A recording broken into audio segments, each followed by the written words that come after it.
manawagan na tayo. Kaya nag-Easter na ganito,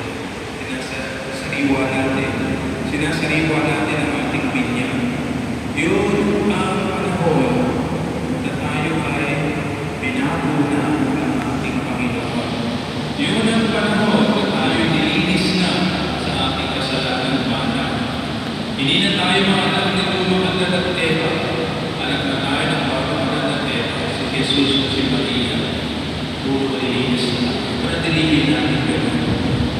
Tayo ay tulad.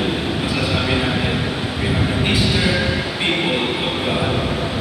Tayo na natin ay bagong buhay natin. Fresh na fresh. Yun ang gusto na natin Panginoon sa atin. Lagi tayo fresh sa ating buhay Kristiyano. Hindi tayo nalulupay-pay. Hindi tayo bumabalik sa gawing mali